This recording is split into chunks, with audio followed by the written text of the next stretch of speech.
Oke, nama saya Christian Asyir Pungayo.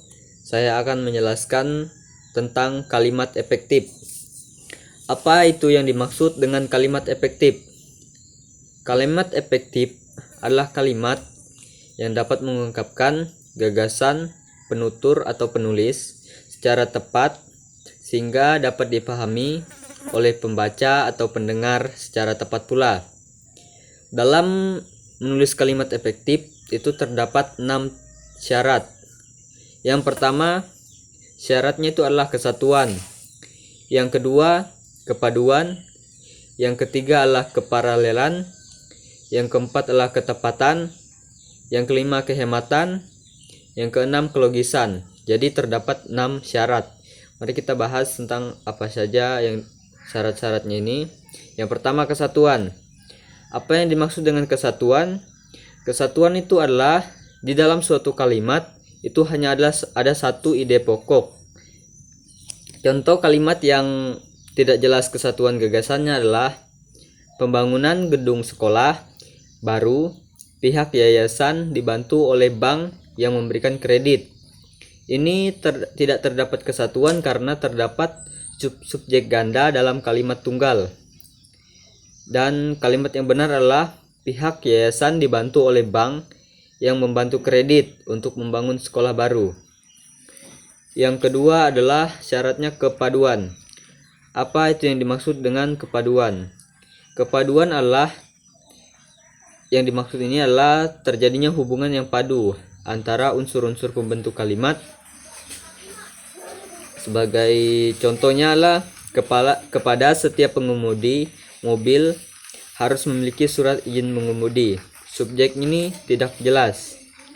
Jadi yang benar itu adalah setiap pengemudi mobil harus memiliki surat izin mengemudi. Yang ketiga, keparalelan.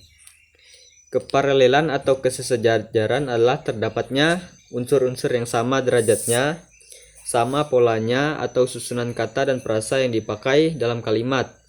Sebagai contoh adalah dalam rapat itu diputuskan 3 hal pokok, yaitu peningkatan mutu produk, memperbanyak waktu penyiaran iklan, pemasaran yang lebih gencar.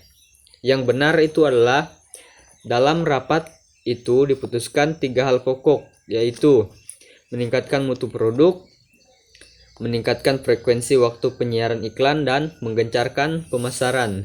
Kenapa kalimat yang pertama salah? Yang pertama itu memperbanyak penyiaran iklan, benar.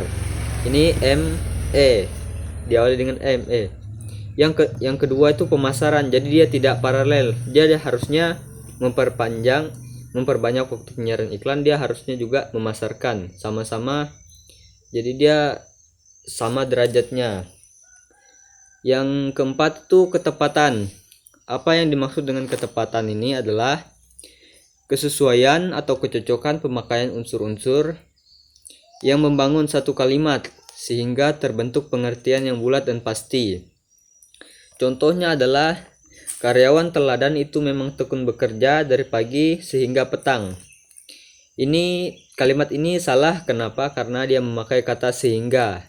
Jadi contoh kalimat yang benarnya itu adalah kalimat teladan itu, karyawan teladan itu memang tekun bekerja dari pagi sampai petang, bukan sehingga. Jadi yang benar adalah sampai. Dan yang kelima syaratnya itu adalah kehematan.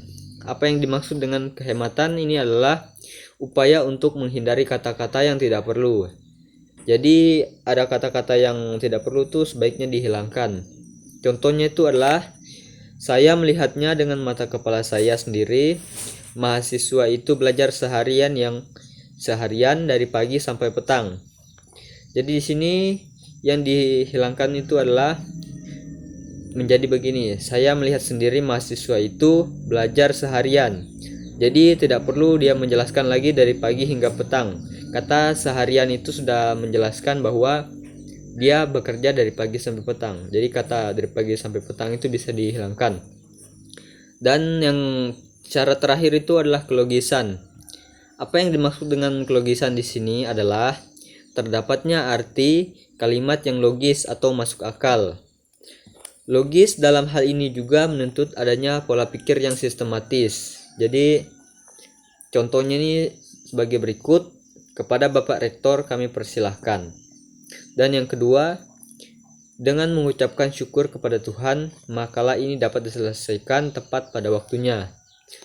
Jadi sekian dari penjelasan tentang kalimat efektif ini. Saya ucapkan terima kasih.